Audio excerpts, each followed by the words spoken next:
జై శ్రీమన్నారాయణ. ఆండాళ్ దివ్య తిరువల్గలియే శరణం. ఈరోజు గోపాలుర వంశంలో జన్మించిన ఒక గోపికను లేపుచున్నారు. ఈ గోపాలురు ఎటువంటి వారంటే ఈ గోపాలురకు అనేక ఆవులు కలవు. అంటే లెక్కించడానికి వీలు లేనన్ని ఆవులు కలవు. అలాగని పోనీ ఆవుల మందల్ని లెక్కిద్దామంటే ఆ మందలు కూడా లెక్కించడానికి వీలు లేనన్ని మందలు కలవారు. అలాగే మందల సమూహములను లెక్కిద్దామంటే ఆ సమూహములను కూడా లెక్కించడానికి వీలు లేనన్ని గోవుల మందలు కలవారు ఈ గోపాలురు. అలాగే త్రేతాయుగంలో కూడా దశరథుని గురించి చెప్పుచూ లెక్కించడానికి వీలు లేనన్ని రథములు గుర్రములు కలవాడు అని చెప్తారు.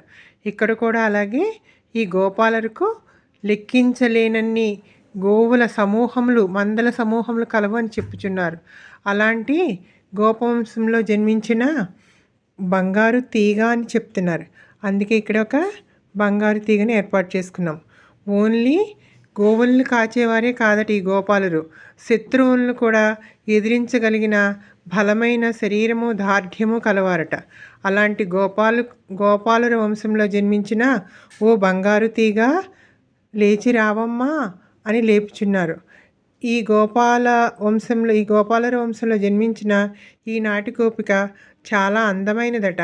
అంటే ఎలాంటి అందము అంటే అడవిలోని పురివిప్పిన నెమలి వలె ఉన్న అందమైన కేశపాసము కలదాన, అలాగే పుట్టలో పండుకొని ఉన్న పడగ విప్పిన పాము వంటి నితంబ ప్రదేశము కలదానా లేచిరావమ్మా అని లేపుచున్నారు.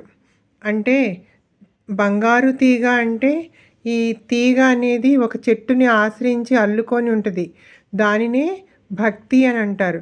అలాంటి భక్తి కల ఈ గోపికను చూచి స్వామియే తన దగ్గరికి వస్తాడని లేవక పరుండిండిన గోపికను లేపుచున్నారు. అంటే మన ఈ గోపికలందరూ చెప్తున్నారు, స్వామి నీ దగ్గరకు రావటం కాదమ్మా, నీవు స్వామిని వశపరుచుకొని నీ అందముతో మమ్మల్ని కూడా నువ్వు స్వామి దగ్గరకు చేర్చవలసింది అని లేపుచున్నారు. అంటే పాము వంటి నితంబ ప్రదేశం అన్నారు కదా, అందుకని ఇలా పాముని ఏర్పాటు చేసుకున్నాం. అడవిలోని నెమలి వలె మంచి కేశ సౌందర్యం అన్నారని ఇలా నెమళ్ళు ఏర్పాటు చేసుకున్నాం. అలాగే నీలమేఘశ్యాముడైన శ్రీకృష్ణుని గుణములను కీర్తిస్తున్నాము.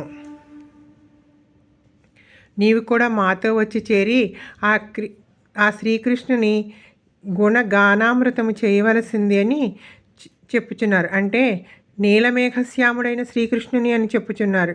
అంటే నీలమేఘము అంటే ఆశ్రిత అనాశ్రిత భేదం లేక అన్ని చోట్ల మేఘం ఒకే రకంగా ఎలా వర్షిస్తుందో స్వామి వాత్సల్యము కరుణ కూడా ఆశ్రితులు అనాశ్రితులు అని వేరు చేయక అందరి మీద ఒకే రకమైన కరుణను ఆ శ్రీకృష్ణ భగవానుడు చూపిస్తాడట.